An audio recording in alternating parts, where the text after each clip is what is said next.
목장마다 VIP를 품고 기도를 많이 하고 있습니다. 저는 예배 중에도 우리 불가리아의 장인석 형제라든지 또 블라디보스톡의 박유현, 또 윤기태, 또 강병철, 백소정 그 외에 많은 VIP들을 기도를 하고 있습니다.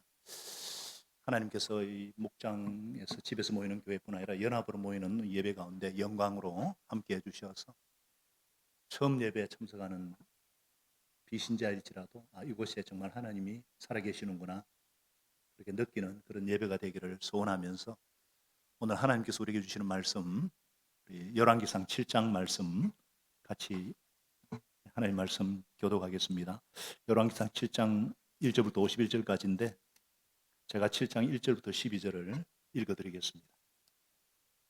말씀드렸지만 다 읽을 수가 없습니다. 그래서 목장에서 미리 읽고 기도로 준비하시면 좋겠습니다.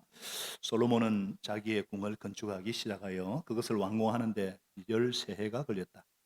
그는 레바논 숲을 궁을 지었는데 그 길이는 100자고 너비는 50자이고 그 높이는 30자이다. 백항목 기둥을 4줄로 세우고 그 기둥에는 백항목 석가래를 얹었다. 지붕에는 한 줄에 15개씩 모두 45개의 석가래를 대고 백향목 판자로 덮었다. 창틀은 3줄로 되어 있고 그 창문들은 3단으로 되어서 서로 마주보고 있었다. 문과 물술줄은 모두 네모난 모양이고 창문은 창문끼리 3줄로 마주보고 있었다. 그는 기둥들을 나란히 세워 주랑을 만들었다. 그것은 길이가 50자고 너비가 30자인 벽이 없는 복도였다. 주랑 앞에는 현관이 있고 현관 앞에 또 기둥들이 있고 그 기둥들 뒤에는 차양이 걸려 있었다. 또 그는 옥자실 곧 재판정을 짓고 그 마루를 모두 백향목으로 깔았다. 자기가 있을 왕궁은 재판정 뒤에 있는 다른 뜰에 지었는데 그 건축 양식은 다른 건물들의 건축 양식과 서로 비슷하였다. 또 솔로몬은 이것과 같은 궁전을 그가 결혼하여 아내로 맞아들인 바로의 딸에게도 지어주었다.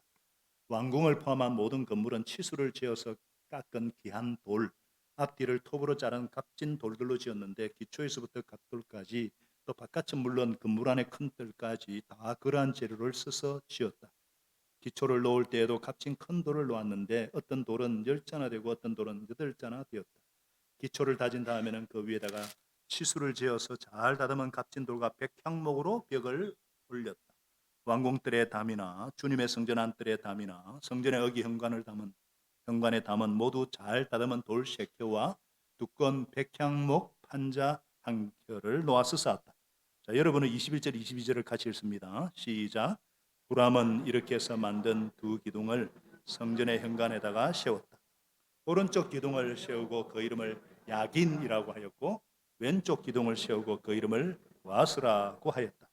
그 다음에 기둥들의 꼭대기에는 나라꽃 모양으로 만든 기둥 머리를 얹었는데 이렇게 해서 후람은 기둥 세우는 일을 마쳤다. 제가 47절 읽습니다. 이 기구들이 많아서 솔로몬이 그 무게를 달지 못했으므로 여기에 사용된 노스의 무게는 아무도 모른다. 여러분은 50절 51절 같이 읽습니다. 시작. 순금으로 된 잔과 살 담는 집게와 피 뿌리는 대접과 당로와 불 옮기는 그릇과 내실곧 지성소의 문이 다는 금돌적이와 성전의 바깥문에 다는 금돌적이들이다. 이렇게 해서 솔로몬 왕은 주님의 성전을 짓는 모든 일을 완성하였다. 솔로몬은 그의 아버지 다윗이 거룩하게 구별해서 바친 성물 곧 기구들을 가져다가 주님의 성전 창고에 넣었다. 5장부터 8장까지가 성전 건축에 관한 얘기죠. 자, 우리가 지금까지 2차례에 걸쳐서 성전 건축을 살펴보지 않았습니까? 5장은 성전 건축 준비, 6장은 성전 건축 시작. 이것을 통해서 우리가 지어야 될 참된 성전이 어떠해야 되는가 상고했습니다. 오늘 7장은 솔로몬이 성전을 짓는 동안에 왕궁을 짓는 모습이 삽입되어 있어요. 성전 건축은 5장부터 8장까지 이제 다뤄지는데 중간에 왕궁 건축 얘기가 갑자기 쑥 들어왔어요.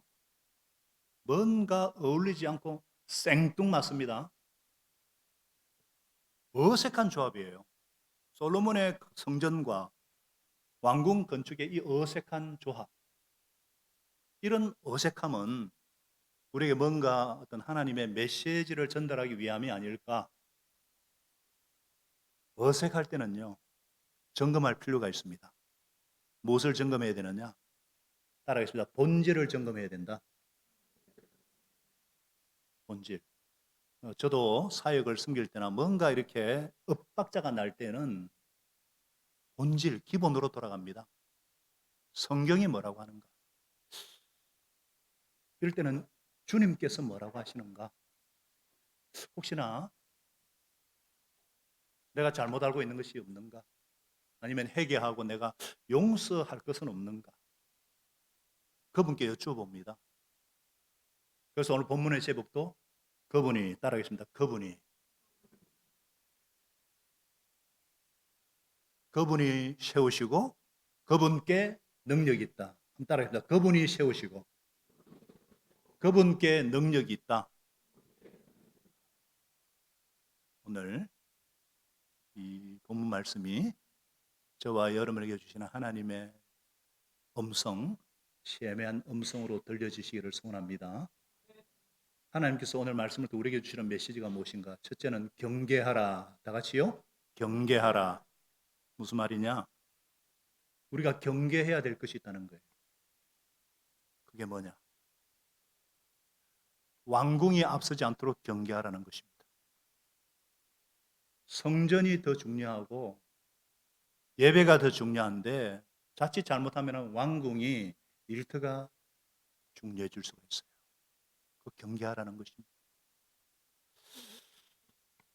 1절에 보니까 솔로몬이 자기의 궁을 건축하기 시작을 해서 그것을 완공하는데 13년이 걸렸어요.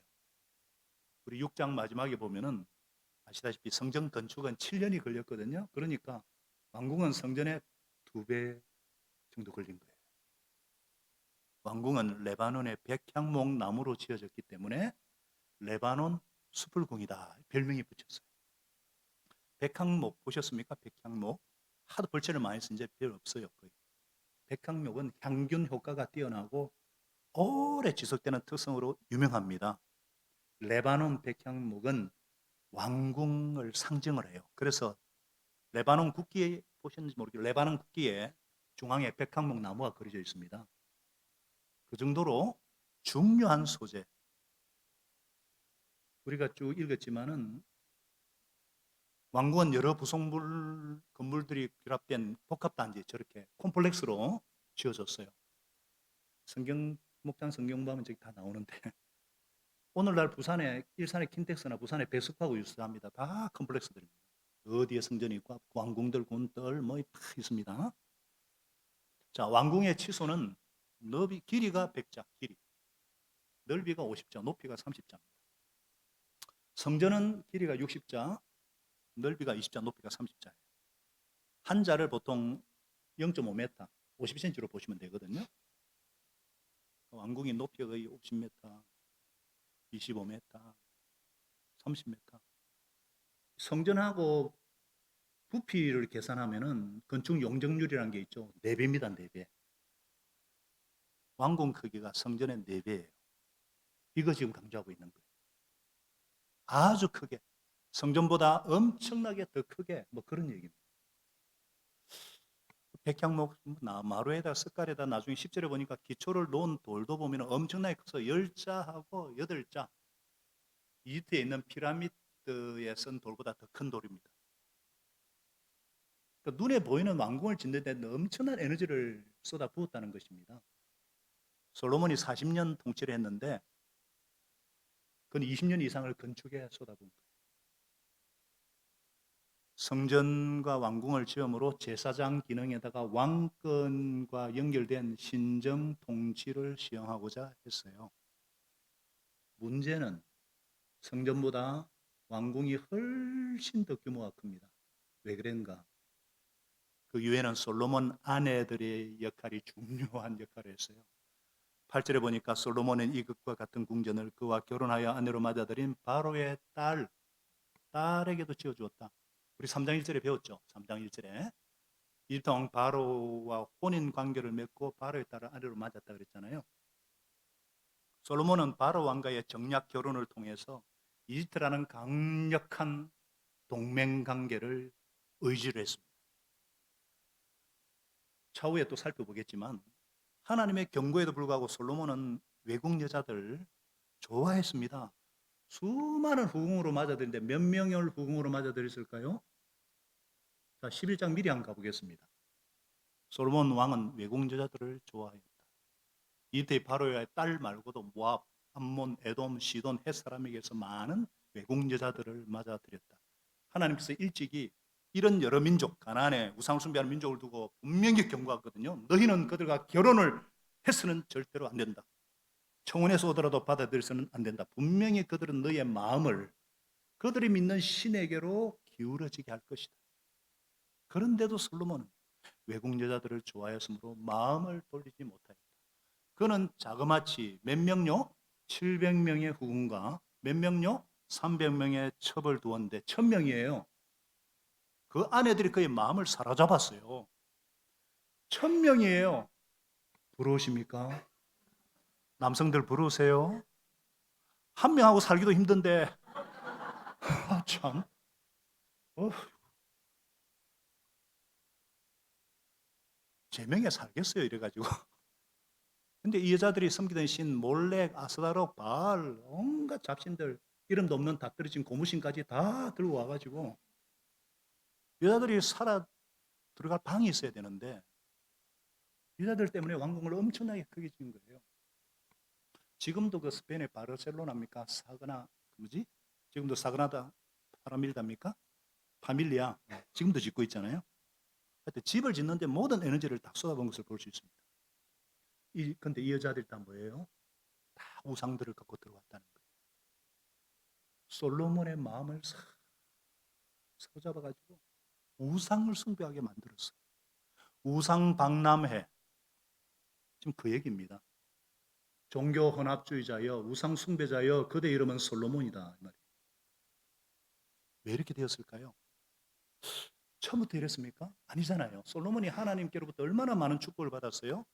지혜와 총명과 넓은 마음과 다윗의 언약과 다윗이 너의 하나님을 섬기고 율례와 법도대로 행하라고 그렇게. 근데 솔로몬이 통일을 이스라엘을 이루었는데 이걸 유지해야 되잖아요. 근데 신앙이 아니라 정치와 외교로 인간적인 방법으로 유지하려고 하니까 문제가 생길 수밖에. 원래는 성전이 더 중요했고 예배가 더 중요했는데 예배 중심의 삶을 살았거든요. 막 제사를 지내고 막 그랬잖아요. 근데 자꾸 예배는 축소돼 버리고 왕궁이 더 커졌더라. 지금 이것을 솔로몬의 마음이 성전보다 왕궁 건축에 더 마음이 가 있다. 이 성경을 고발하고 있는 거예요. 처음부터 그런 거 아니거든요. 점점 경계가 풀어지니까 자꾸 외적인 데 마음이 빼앗기는 거예요. 우리도 그렇지 않습니까? 우리가 전부 다 사실은 바벨탑의 후손들이잖아요. 막 우리 이름을 높이고 막 쌓고 막 드러내고 우리에게 보여주는 거예요. 우리 안에 이런 요소들이 다 있잖아요. 우리 삶에도 사실은 성전도 있고 왕궁도 있잖아요. 예배도 있고 일터가 있잖아요. 현장에. 근데 문제가 뭐예요? 어느 틈엔가 예배는 자꾸 축소되고 일터, 생업 현장, 먹고 살기 이게 너무 커지는 거예요. 얼마나 바쁜 세상입니까? 얼마나 바빠요. 세상은 온갖 전쟁 소식과 관세 전쟁아 실제로 물가는 치솟아 오르고 새로운 대통령도 뽑아야 되고 정신이 없어요. 바쁘게 살다 보면은 일터에서 학교에서 정신없이 살다 보면요 하나님과의 관계는 점점 소홀해지고 점점 줄어들고 세상적인 욕망이 점점 커지기 시작하는 것입니다. 그리고 예민해지는 거예요. 이게 위험한 징조라는 거예요. 우리는 하나님께서 베풀어 주신 은혜를 기억하고 잘 감당해야지. 하나님의 부르심과 택하심에 합당한 삶을 살아내야지. 부활의 능력을 삶 속에서 경험해야지. 성령 충만을 유지해야지. 머리로는 잘 알아요. 근데 그 살아내는 실력은 별개잖아요.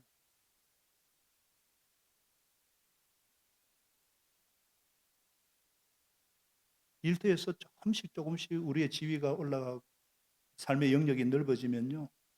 어느 틈인가 이 역전이 되는 거예요. 어느새 하나님을 향한 마음과는 솔로몬처럼 인간적인 방법과 세상 지혜들의 관심을 갖게 되고 AI가 다스리는 세상이 되면 어떻게 될 것인가? 챗 GPT를 이용해야 되나? 뭐 하여튼 뭐 기웃거리게 되고요. 점점 신앙은 축소되어지고 완공이 확대되는 그런 위험에 노출이 되기 시작합니다. 오늘 하나님께서는 우리 삶에서 예배보다 성전보다 일터가 커지는 현상, 완공이 커지는 현상을 경계하라. 예배 드리는 삶은 일주일에 딱 한 번이잖아요. 나머지는 전부 다 지금 대부분의 시간을 삶의 현실에 매몰되어 있지 않습니까? 그러면서 내 일, 내가 하는 어떤 이 사역의 성공을 위해서라면은 하나님 외에 좀 다른 것도 쓸 수가 있지 않느냐?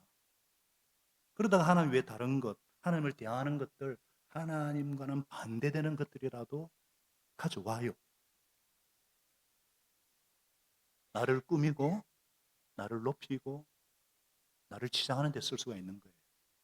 내가 그래도 이만큼 먹고 살고 있고, 내가 이만큼 일도 잘해왔고, 내가 이만큼 괜찮은 사람이야. 내가 이만큼 그래도 성공했어. 뭔가 보여주고 싶은, 드러내고 싶은 영역이 점점 커지는 거예요. 지위가 높아질수록, 역할이 많아질수록, 그렇게 되다 보니까 우리 마음은 점점 하나님께서 거할 자리는 적어지고, 삶의 균형은 깨어지고, 질서는 무너지고, 엉망이 되어가면서 우상의 소굴이 되어가기 시작하는 거예요. 골로새서 4장 3절에 탐심은 우상 숭배라 그랬거든요. 다른 것이 아니라 하덕규라는 아주 유명한 가수, 시인가 촌장이라고 목사님이신데 이런 노랫말을 썼습니다. 내 속에는 내가 너무 많아. 내 속엔 내가 너무도 많았어. 당신이 쉴 곳이 없네. 내 속엔 헛된 바람들로 가득 찼어. 당신이 거할 곳이 없네. 내 속엔 내가 너무도 많아. 당신의 쉴 곳이 없네. 내 속에 헛된 바람들 당신이 있을 곳 없네. 바람이 불면 내 속에 내가 너무 많은 거예요. 내 속에 하나님이 거하실 성전, 하나님이 말씀이 거하실 곳이 필요한데 점점점 작아지고 나중엔 거의 사라져버리고 내 속엔 내 왕국이 너무나 많은 거예요. 제가 아는 어떤 분이 고급 차를 샀는데 장식해야 될 옵션이 너무 많은 거예요. 그 옵션이 참 많다고 막 자랑을 하시던데 그러다 보니까 원통 은차도 우리도 모르게 솔로몬이 갔던 길을 따라가게 되는 겁니다. 왜? 그게 크게 성공한 것처럼 보이니까, 그게 뭔가 되는 것처럼 보이니까, 그게 뭔가 이룬 것처럼 보이니까, 그러다 보니까 하나님을 향한 갈망과 하나님을 향한 사랑이 점점 더 커야 되는데 그것보다는 그냥 뭐 잘 되는 거 보여주고 싶고 내 왕궁의 어떤 퀄리티 이게 점점 눈에 보이는 것이 커지고 그러다 보니까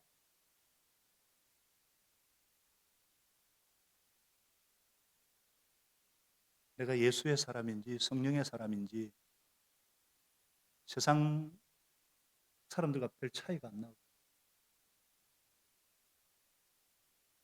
하나님께서 오늘 저와 여러분에게 경계하라 이렇게 말씀하십니다. 우리 삶에서도 예배보다 성전보다 일터와 가정과 생업과 왕궁이 커지는 현상을 경계하라. 솔로몬의 그 영광과 부귀와 영화 그것을 얻는 중에 우리도 누리면서 세상 사람들에게 이야 참 대단하다. 이야 이런 시간에 참 빨리도 많이 컸네. 이야 엄청난 거 이루냈네. 이 얘기만 들으면서 살 것인가? 아니면 하나님께서 너는 축복의 때나 언제든지 나를 정말 사랑하는구나. 너는 정말 내 마음에 합한 사람이구나. 너는 정말 진실된 믿음을 가졌구나. 열매가 있건 없건 착하고 충성된 종이구나. 이 칭찬을 들으며 살 것인가? 우리가 선택을 해야 되죠.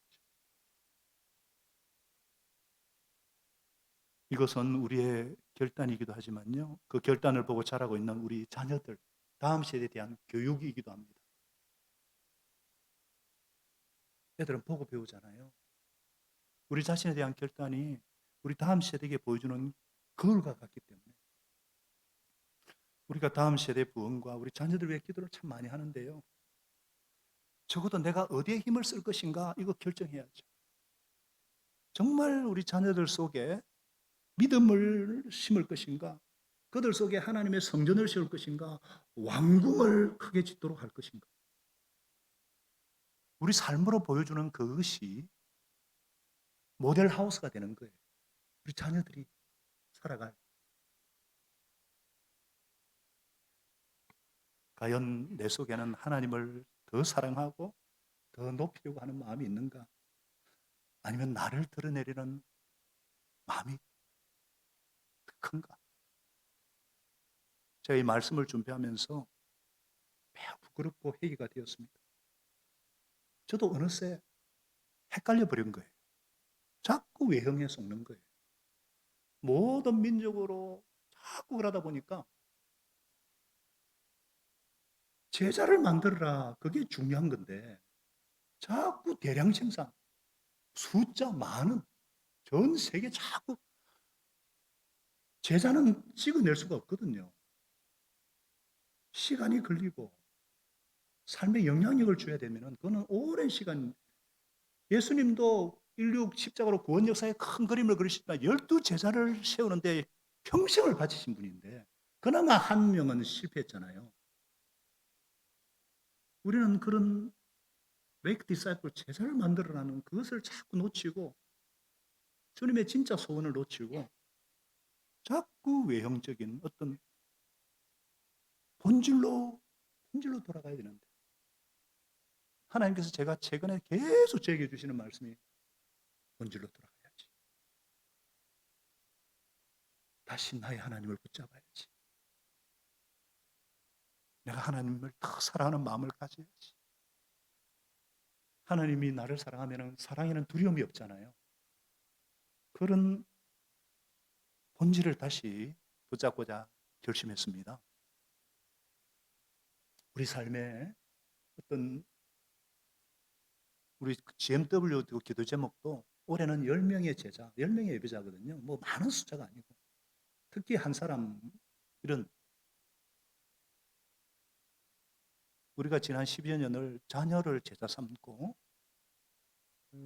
그래서 정말 이거 본질을 다시 한번, 제가 마태복음 28장 19, 20절을 잘못 이해를 했어요. 너는 가서 모든 민족으로 라니까 막 모든 민족만 제자를 삼라가 주동사인데 make disciple인데, 바울도 한 사람을 그리스도 형상에 온전히 세기까지 해산의 수고를 감당한다 그랬는데, 디모데는 더 충성된 자에게 이랬는데 제가 얼마나 해겠는지 모릅니다.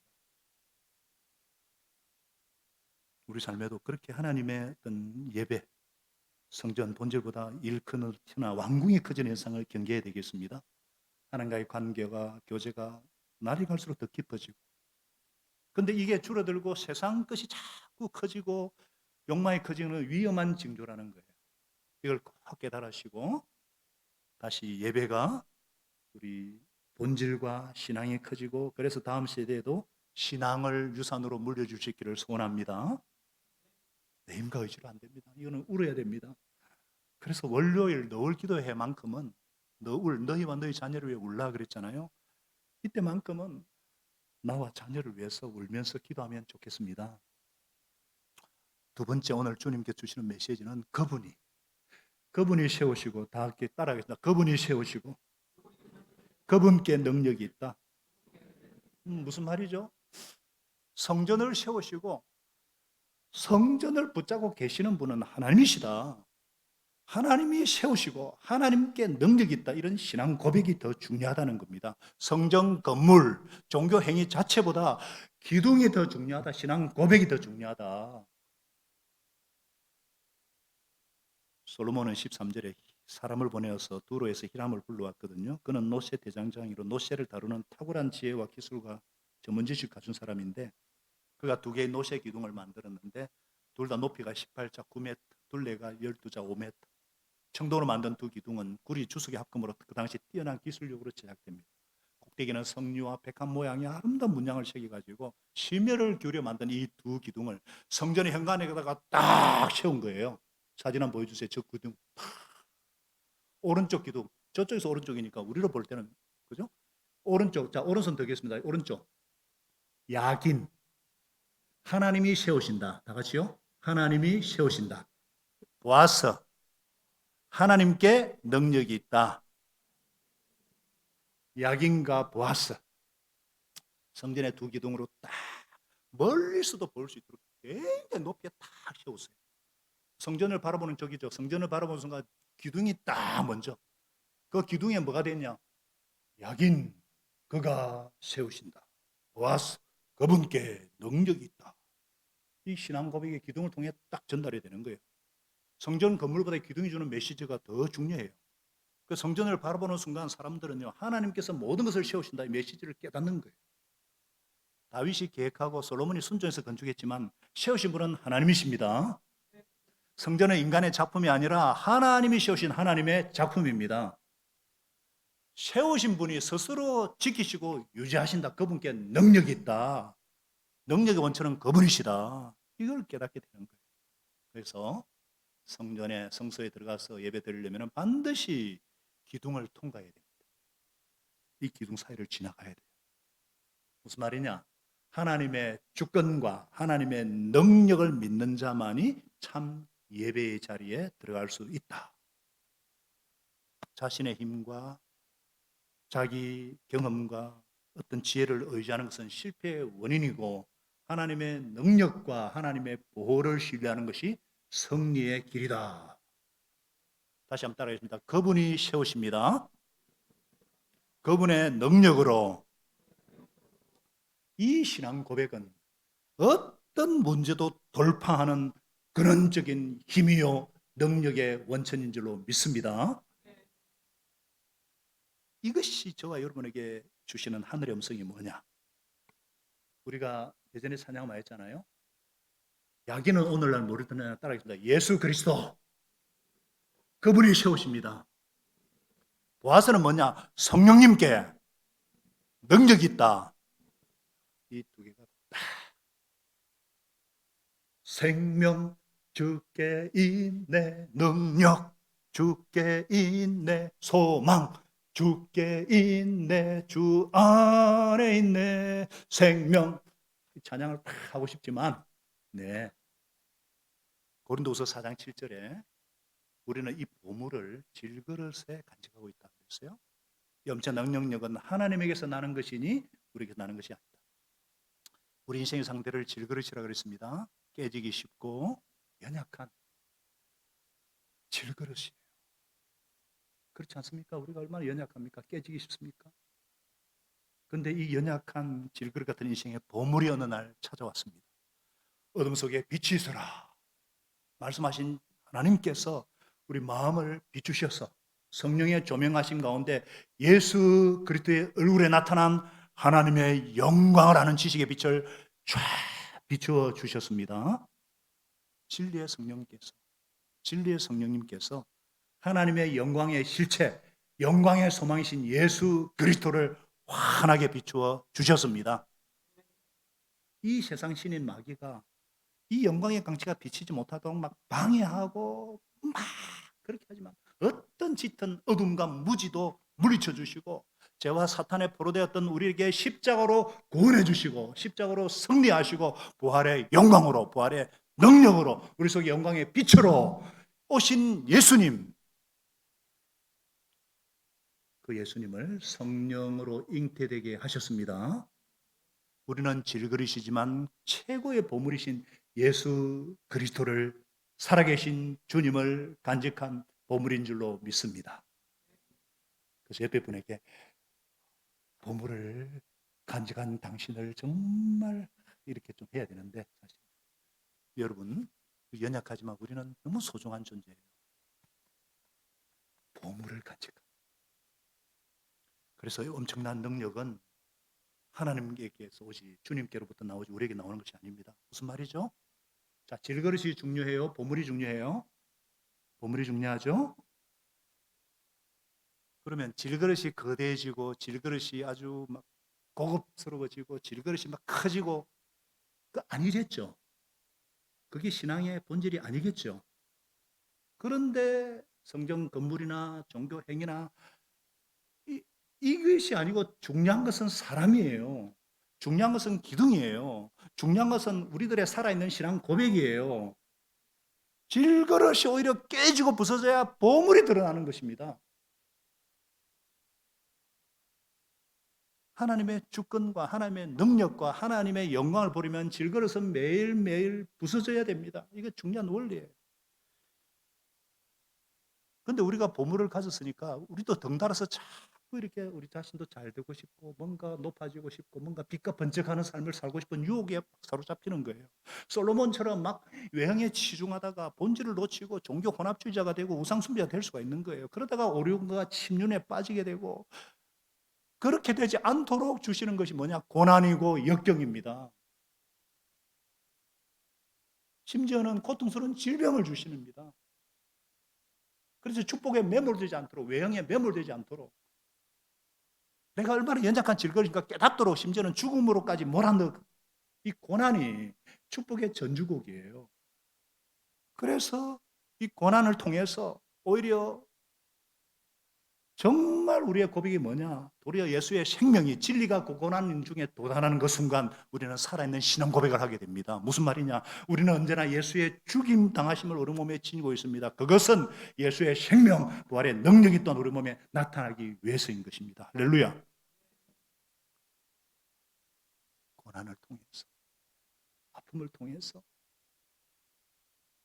실그릇 같은 우리가 깨어지고 아프지만 오히려 십자가의 승리의 외침이 부활의 승리의 함성으로 십자가의 은혜와 부활의 능력이 우리 삶을 새롭게 하고 우리 삶을 유지시키고 우리에게 능력을 주시는 원천인 줄로 믿습니다.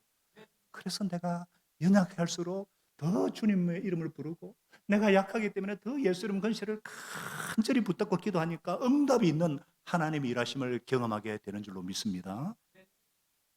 그분이 세우시고 그분께 능력이 있습니다. 예수 그리스도께서 나를 크게 붙잡아 주시고 성령님께서 나를 붙잡아 주시는 것입니다.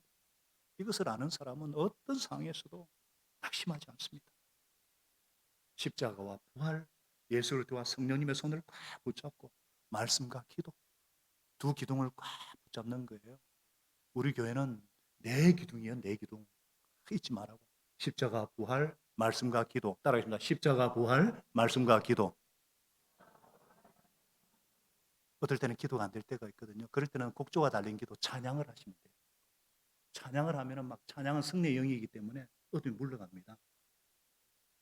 그래서 오늘 이 시간에 우리가 많은 염려도 있을 수 있고 두려움도 있고 연약함이 있지만은 주님 나는 질그릇입니다. 그러나 주님이 세우시고 주님께 능력이 있습니다.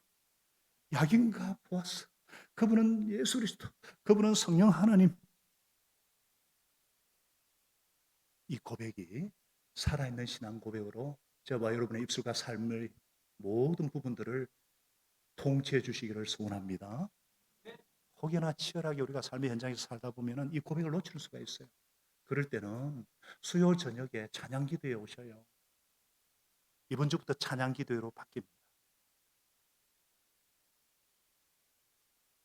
주일에 은혜를 받았지만 또 우리가 삶을 치열하게 살다 보면은 한 번씩 막 내 영혼이 막 마음껏 주님을 찬양하고 싶을 때가 있고 도대체가 이 나라가 도대체가 교회가 도대체가 우리 목장이 도대체 우리 가정이 어디로 가야 되는가? 그럴 때가 있잖아요. 그럴 때는 수요일 저녁에 오셔서 특히 가정의 달 5를 맞이해서 수요일 저녁 8시에는요. 찬양할 때 영이 열립니다.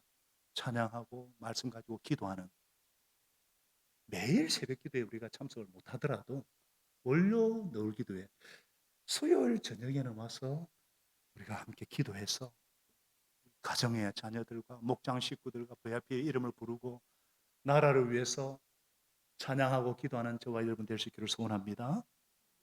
저와 여러분이 지극히 큰 능력이 우리에게 있지 않고 오직 예수 그리스도와 성령님께 있음을 날마다 고백하십시다. 날마다 성령 충만을 구하고 하나님의 임재 앞으로 나아가십시다. 부활의 능력이 우리를 통해서 나타나게 하실 줄로 믿습니다. 저와 여러분이 하나님 나라의 야긴과 보아스가 되어지시기를 축복합니다. 우리 목자 목녀들이 야긴과 보아스가 되어주시고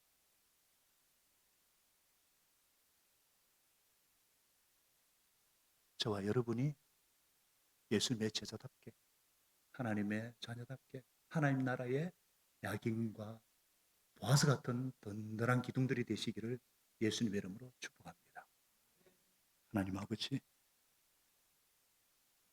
귀한 말씀 주셔서 감사합니다. 하나님 아버지, 솔로몬이 많은 축복을 받았습니다. 그러나 그 은혜와 축복이 점점 당연해지고 마치 그것 솔로몬처럼 우리의 마음도 내가 얻은 구원이 점점 아무것도 아닌 것처럼 되어버리고 오히려 세상의 영광과 권력은 점점 더 우리 눈과 귀를 사로잡고 우리 마음을 점점 이끌어가는 것을 고백합니다. 하나님 아버지, 내가 얻은 이 구원이 당연한 것이 아니라 참으로 놀라운 것이고 하나님의 애끓는 사랑과 예수님의 십자가의 희생과 부활의 권능으로 주어진 선물임을 믿습니다. 그 사랑과 그 구원의 감격을 날마다 붙들고 살아가는 주의 자녀들 되게 하여 주시옵소서. 하나님 아버지, 저희들이 바울의 고백처럼 가난하든 부하든지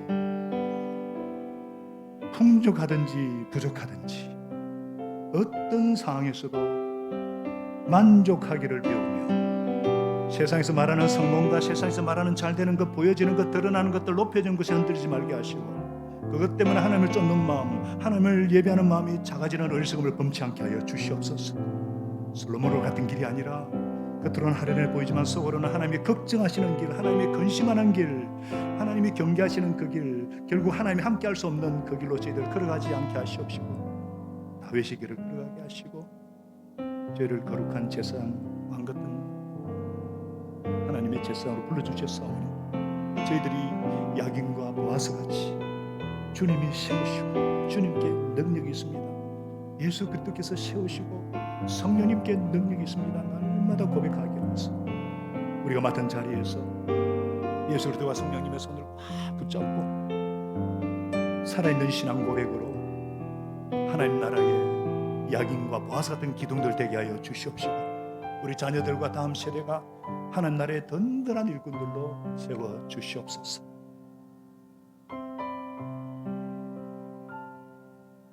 주님을 사랑하며 주님의 사랑받는 나의 하나님께 감사하고 나의 왕 나의 구주 예수 그리스도 이름으로 간절히 기도하였습니다. 아멘.